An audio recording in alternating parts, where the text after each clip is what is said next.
Wait, so it's a family rock band? Yeah. Oh, My no husband way. playing electric guitar, so he picked it up just for this. I'm playing the bass guitar, and my youngest plays the piano, keyboard, and then we got a drum set, so he'll jump on there. But my youngest has wrote a couple of the songs that we. Oh, wow. So it's been really fun. And the bad thing is I have the easiest instrument, the bass, so that means I get to be the singer. And I'm just an average singer, so we try to turn down that volume.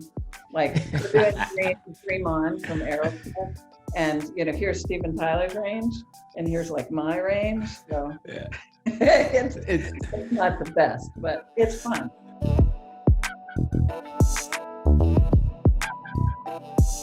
What's going on, everybody? Welcome to Without a Roadmap, the podcast for product folks who don't have all the answers. I'm joined here today with Cameron Curry, my co-host, and Teri Harwood. Teri Harwood's a proven strategic leader with over a decade of experience in product leadership at companies like Nike, TabbedOut, and Affinipay. She's currently working as a consultant to provide tech companies and expert product management advice that make a measured business impact and solve customer needs through a focus on user experience. Teri, thanks so much for joining. It's a pleasure to have you with us today. Yeah, thanks for having me. I'm excited to sit down and talk with you guys. We've had great conversation in the times we've talked, so that's fun. And for me, it's such an exciting time in my career and opportunity to kind of share some of that, as I've spent a lot of the last decade-ish or more leading product management and UX teams, and this is the second time I've put a focus on actually the consulting experience, and it's really fun.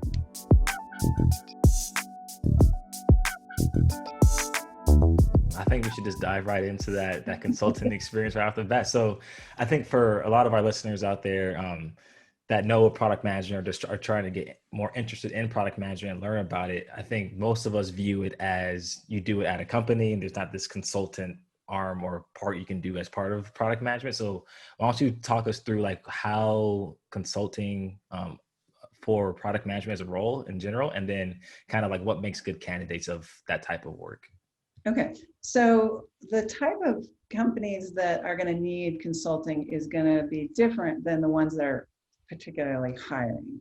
So, and product management consulting can look very different. So I have a colleague who's doing consulting on how to drive product engagement and use data to understand how to get more from the product. So that's one kind of aspect that's really about education and sharing how to do it.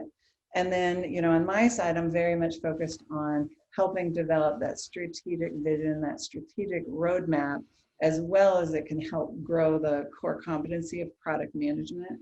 So companies that I work with are typically ones that aren't ready to hire a full-time chief product officer or VP of product, but they need some help making that vision and figuring out how they would bring a technology plan or a roadmap to market, or they might be shifting and pivoting and they want to either pivot the company or go to market to a new product, and they really need to understand, is that viable? What's the competitive landscape? What's the user base or the personas?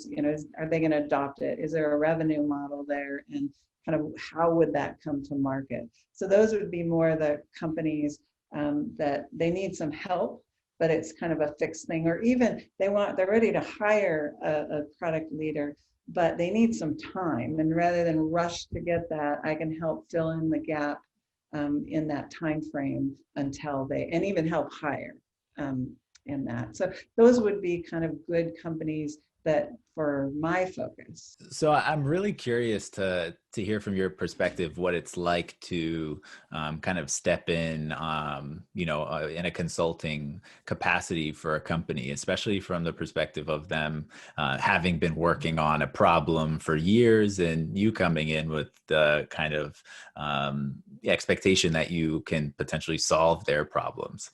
Like, what does that process look like to kind of build the build that communication and trust and, kind of working respect with one another?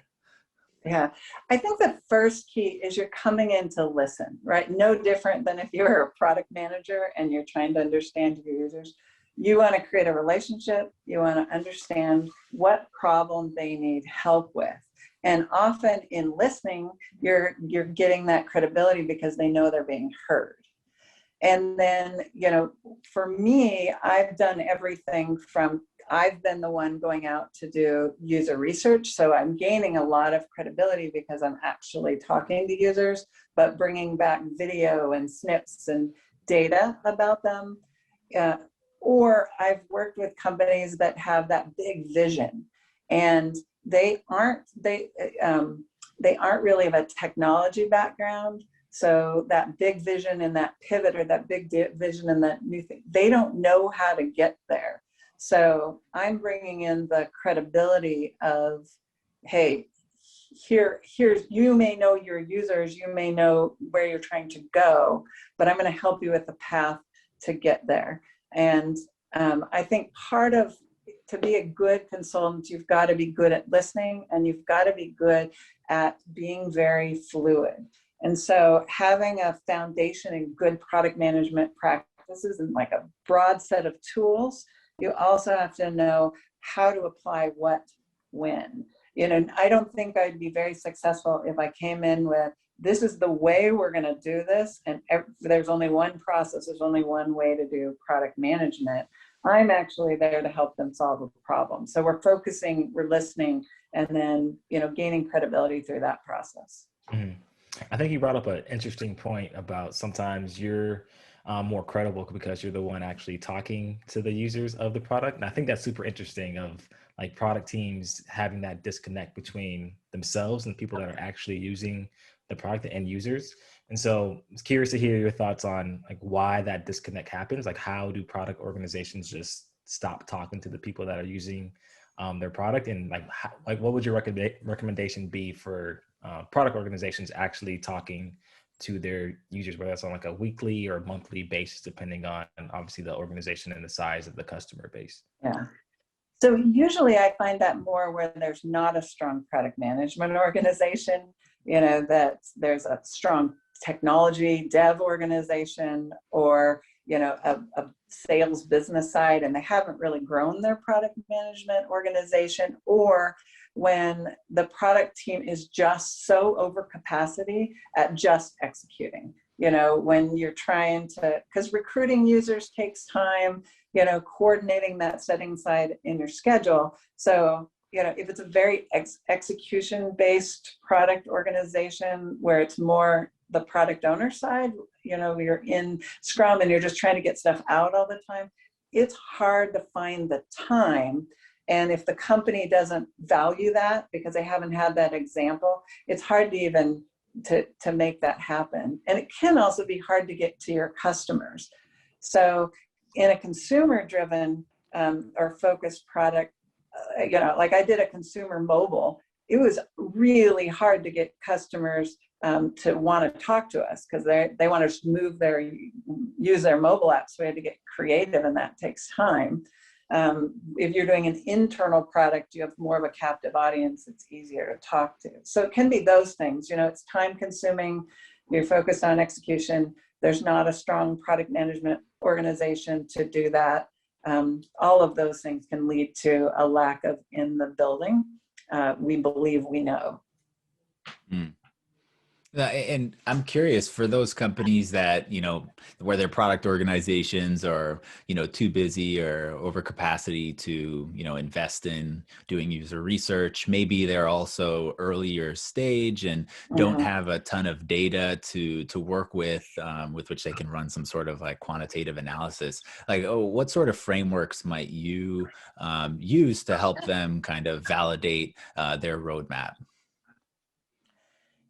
Oh, it so much depends on where they work or what area they're focused on and the size of the company that they're doing, and if I was in an enterprise space, helping them validate their roadmap is really understanding about those large enterprise companies and where they're going and where the competitors are going. So I would give them frameworks around that and connections into their sales team.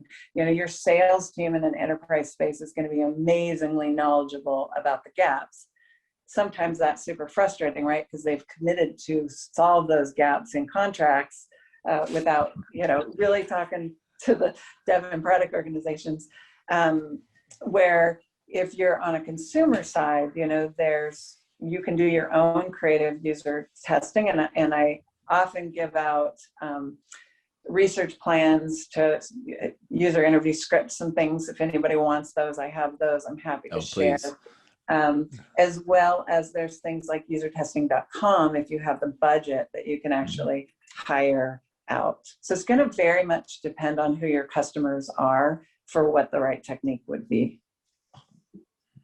That's super interesting. Yeah, for sure. Yeah. It's one of the funny things, at least I always say, everybody asks me questions about how do you do something in product management. And every time I start with, well, it depends. Yeah. Like you need some more context before you can actually answer that question. Exactly.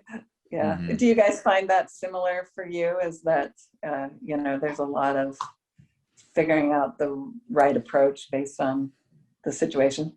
Yeah, I would say it's earlier in your careers, I feel like most of, the work that we're doing as product folks is figuring it out as we go. That's where I think that it would be, particularly difficult for me to, at this stage in my career to do any sort of consulting work on the product, even product strategy or product management side, because, I feel like I can't provide like expertise and there's just so many experiences that I, am just lacking in, like mobile app development, B2C products. And I feel like it's really difficult to go in somewhere and, be able to say, hey, I can help you with whatever problem you run into when you haven't even run into all of those problems yourself. So I feel like what's, for me to get there, it's like having an understanding of like, what are all the frameworks that I need to, be competent in order to really like be well-rounded and, be able to kind of figure things out in any situation. I'm curious if there's maybe even like a few that you have top of mind that you would kind of recommend studying up on to, prepare you for, potential, problems. Well, for me, more important than any particular framework, because there's so much information. If you want to figure out how to do something, be a problem solver. If you're a problem solver, you will figure out some technique, even if you don't have that direct experience, because you have access to that experience in your network or in your, online. So I certainly don't have every tool, every skill, and have solved every type of problem.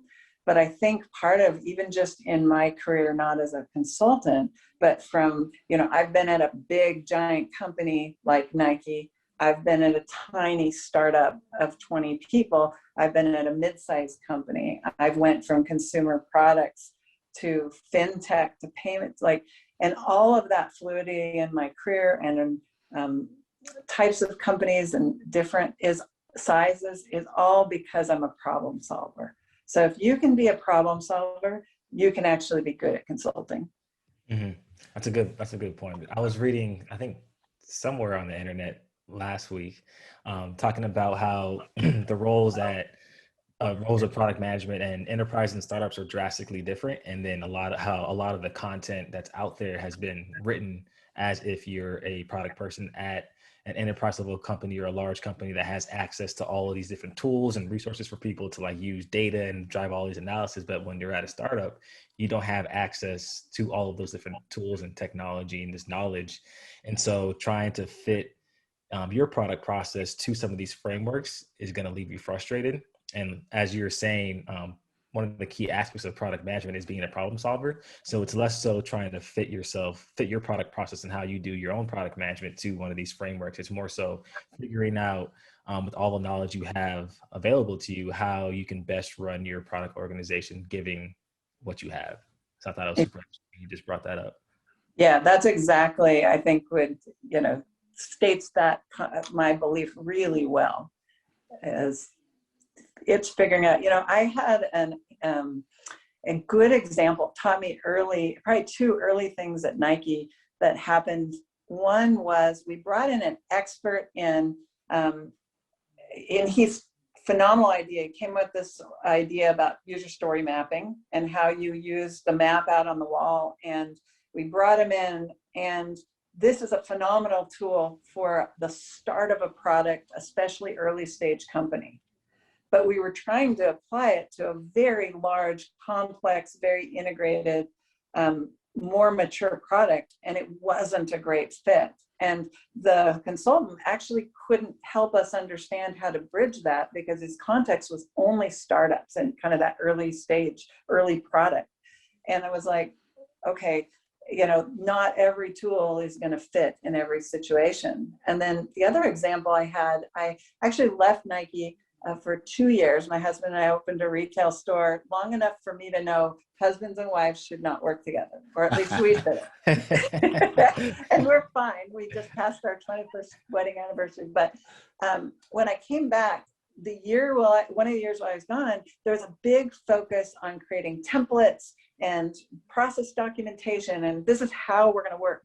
And the very first product we started working on after I came back was shifting to Agile.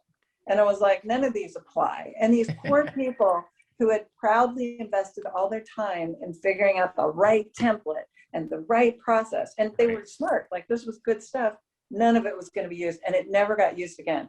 So that was a point in my career where I realized, product is a lot about figuring out what's the right solution to this problem. Mm-hmm. Right, exactly. Yeah, it's super interesting. I think to kind of switch gears, because you weren't always a consultant, we can kind of get into some of your other background. So as Yonas mentioned in the intro, you were leading product at a couple of different organizations before doing your consultant freelance work. So I think one of the key questions, and probably just people wondering that are similar stage in their career, that are either early or mid, is kind of what goes into like being an executive product leader at a company. Like what are some of the things you look to do, whether that's from the vision wise or like establishing the actual product management function and organization and operation cadence and stuff like that. So just kind of wanted to hear your takes on what that experience is like being an executive product manager leader at a company, regardless of the stage. So most of the product management leadership roles that I've been in are similar to what a product manager does. I'm taking the great concepts that the CEO or the executives or the sales team, the operations team within the company, I'm talking to customers, I'm understanding the market, and I'm helping us envision where could we go. But it's big picture, it's across products. I'm also aligning, bringing all those executive voices together, right? You have everybody's super passionate about what they think should come to market. And so I'm helping align and make sure everybody's on the same page. And then I'm also helping usually evolve the product culture of the company and help them understand, why do we need to talk to customers? Why does product and even dev, why do those folks need to talk to customers? Don't we have sales? Don't we have operations? I'm helping them understand why we need the power of understanding your competitors and the markets and the gaps, or even what other markets would be good for us to go into. I'm helping them understand, I'm a big proponent of UX processes. So, why we need to usability test, why we need to do early learning, right? Like we need to do a beta or like get it out, test it and learn it. Don't broadly, promote it to the market until we've learned from it and evolved it. Also, if you're doing more on the consumer side, I want to make sure that we have data involved so we can actually see user behavior and user engagement. And that has often been foreign to companies of like, well, why do we have to put those metrics in? And why do we want to track those? What benefit does that have to us? So I'm proving the value of those kind of processes and focuses. And then, obviously I'm hiring different resources and providing them coaching and mentoring and growing them as well, and building a team dynamic and all of those people management aspects. I'm curious, it sounds like maybe the first 30 to, 90 days is almost like an assessment or evaluation of, how things are. And then from there, you kind of, that's when the work begins. Does that sound like an accurate assessment? Yeah, nothing makes you feel more incompetent than starting a new job, right? And the tendency for all of us is to dive in and want to feel like we add value because we can't contribute and we're taking people's time. And so there's a tendency for people to jump to assumptions, and we're not actually knowledgeable enough to make some of those decisions, as well as there's a tendency to question all these decisions that were made before you. Whether it's a process or it's the roadmap or whatever those things are. And that actually can be relationship damaging. So my recommendation for anybody is kind of fight that, wanting to jump in and solve and bring your value, and spend 30 to 90 days, depending on if you can, and learn the market, learn the customers, learn the team, build the relationships, and listen. Ask questions. Why are you guys doing it that way? Why was that decision made? So people feel heard and listened. Mm-hmm. And so that's what I tend to try and do. Although my natural instinct is to want to come in with, here's what's going to be accomplished in 30, 60 days, right. Kind of aspect. So I think it was interesting you mentioned one of the other aspects of being, at least in your experience, a product leader at a company is aligning the different executives and the different teams. I want to ask this question, not sure if it's a reach, but at that point, would you say you're not only just shipping product, but you're kind of like shipping an entire company? Yes, because you've got to, like the last company I was at, we had to make sure that not just the product's going out, but the sales team is ready. The operation, support organization is trained and know that the marketing organization. So we're shepherding not just these features and our users and all of that, but we're shepherding that whole thing coming to market. So, yeah. Interesting. I think I heard that from some. I'm not gonna take the credit on that question. I think I heard that somewhere else about a couple months ago, and it just popped in my head. So I wanted to ask you myself. But I think another part of that you mentioned was building the team out, making those hires and promoting. And I know you do some mentorship as well to other product folks. So kind of wanted to go dig into that part of your life pretty much. Cause I think you said you're pretty passionate about the mentor aspect and networking, and Yonas and myself both got to Parler by doing our own forms of creative networking at some point. So just wanted to ask you, why do you think networking is so valuable, and why are you so passionate about it? Yeah. So when previous to the last two companies ago, when I had a break, I'd quit and I was trying to figure out what I'd do next.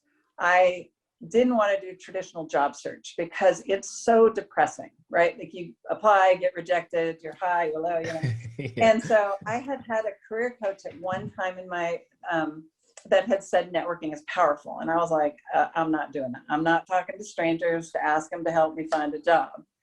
And yet this time I was like, oh, that's so depressing. I'm going to try networking. And I met with 86 people in 6 weeks, just stalked LinkedIn, connected.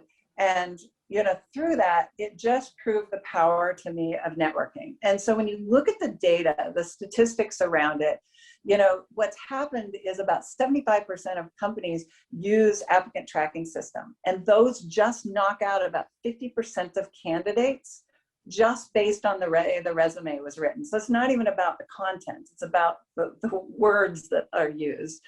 And, the other thing is there's a study that shows recruiters spend an average of 6 seconds on a resume. So not only do you have these systems knocking you out, but you have just human nature of very little of your resume. So from a paper perspective, the odds are clearly stacked against you to go through a traditional role. And it happens. Mm-hmm. But, about 50% of jobs are found through relationships. And then a significant number of roles aren't even posted, or they happen. And I can share my own experience at Affinipay. There wasn't a position until after the CEO and I had been networking, and I'd been meeting with her to help her understand how to grow her product management organization. Then a position was created.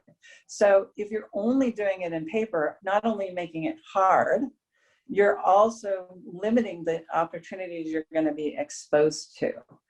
And then, like it's the other aspect of this that people don't think about is that, you're going to be spending a lot of time at your job. And the stat is something like 61% of employees, when they get the job, say the realities of that is different than what they thought they were getting hired for, getting into. Mm-hmm. And so I always say traditional job hunting is like getting married after a blind date. And, some people are brave for that risk, but most of us wouldn't do that. So, you get to know the family at least if you're networking, because you're creating those relationships and people are going to tell you things they would never tell you on the interview. So I actually look at, if you're going to go out and look for jobs, networking is like flying first class versus coach. So first class, right? You don't have to wait in line. So you're getting directly through you're getting in to talk to people, right? You're treated better because you're not just this unknown person, and you're going to have a better experience. Versus coach, you're going to wait in the same line as everybody else. You don't know who you're sitting next to. You might not get your luggage in. So that's the analogy I kind of use of like, I like flying first class. I like that one. That it's Kim and I are both very lucky to have, put ourselves out there. I think the interesting thing is, there's people who are, more extroverted, who can benefit from, their capacity to network, and, how it can still, whether or not that's fair, that, you're, being an affable person makes you more likely to get hired for, than the person who might be more skilled on paper. But I think, it's also interesting how, generally, like, just looking on paper is not nearly enough. Like, everybody's got their own, personality types, and one might be more viable for a specific role than the other. And I know you mentioned kind of, taking into account like product manager types as kind of these like archetypal ways of categorizing the type of work that somebody is like, predisposed to producing, or more, capable of, and potentially might even be more, that they enjoy doing more. When you're hiring at, various companies of different sizes, different industries, like, how are you looking into their past experience, their personalities, and kind of like, categorizing the type of person who might be ideal for the role? Yeah, so I'm getting that a lot through the conversation, the questions that we're going to have. I get a lot of folks, not necessarily just when I'm hiring, but that I mentor, that I meet through networking, that are like, I'm new to product management. I'm either trying to get in, or I met somebody recently who had come from a different role they were in a startup and they did product management, and they only had that limited experience, and they weren't very confident that they had the right experience. And so when we were talking about where they want to go, my first question is always why you want to be in product. What is it that you value, and what? Because the answer for where you should go is very different. So if you're in an enterprise company, a large company like a Nike even, let's take Nike supply chain. So it's very internal, very process heavy. You have lots of systems that you're integrating to. So things are going to take longer, but you're going to have more defined processes. So if you value process, that's a much better fit for you. I had somebody else who, what they loved about product management was that enterprise customer and the relationship. And it wasn't the passion of bringing features to market regularly, because in enterprise, it's going to be a slow adoption process. So for them, I was like, that's going to be your fit. They're going to be super frustrated in a consumer experience. Now, if you like that consumer, which is you don't necessarily talk to one particular customer all the time, you're looking at trends and you're looking at data to make decisions. And the same with large companies versus small. Startups, you're going to wear many hats, chaos, lots of change, because you may have to pivot just to find product market fit. Well, if you don't like change, that's not going to be a good fit for you. So, the other thing is you have to understand what you like from a product culture. So if you want a mature product culture with mentors and good practices that fit that company, you want to make sure they have a product culture. A lot of where I've been, there's not a product culture, so we're building it. But when you educate and you influence and you transform, that can be a really frustrating situation for folks that just want to do product management. So for me, both when I'm mentoring or when I'm hiring, I'm trying to make sure, is the mindset the right fit? Is the level of process the right fit? Is the type of product and the reward system the right fit? Because it's not just because I want to hire the right person. I want people to be happy in what they're doing. And nothing is worse when that's a mismatch. Mm-hmm. Mm-hmm. Yeah, I think those are great points, and especially eye-opening for other folks that are actually looking to switch companies or looking for like that promotional path, and our only opportunity to do that is to go to a different job. And so thinking of not only the product you're going to be working on, but the type of company they're in, the maturity and the product culture, and all the other factors you just mentioned are super key to keep in mind for folks looking to make a switch. Yeah. And, I'm such a believer in networking and in mentoring that I throw out there that the easiest network meeting you're going to have is with me. So reach out and let's set some time up. Like I meet with everybody, because if you're brave enough to take that step, and it can be scary when you're first doing it, somebody needs to make it easy and show you it's not intimidating. The other thing I just started using is called lunchclub.com. It is a super easy way to network that you tell them your availability and they match you. And I've done it for a few weeks now, and it's the most seamless, easiest networking I've done. So I would encourage folks to go check it out and try it. And I got one of my former employees who, like, that was the scariest thing. He just texted me yesterday saying, I've done 2 meetings on Lunch Club. I was like, yes. I'm gonna have to check it out. But yeah, I guess Teri, I'll definitely be reaching out. I appreciate you outreaching that hand and offering your time. Also coming on the show. I think this has been a really interesting one. This is a perspective that is definitely new to the show, having somebody with much more leadership, product leadership experience. So we really appreciate you coming on. Learned a lot, and look forward to keeping in touch and getting that coffee meeting scheduled. I look forward to it, guys. It's been great meeting you guys and fun to talk today. Awesome. And for all of our listeners out there, be sure to like and subscribe, as we always say.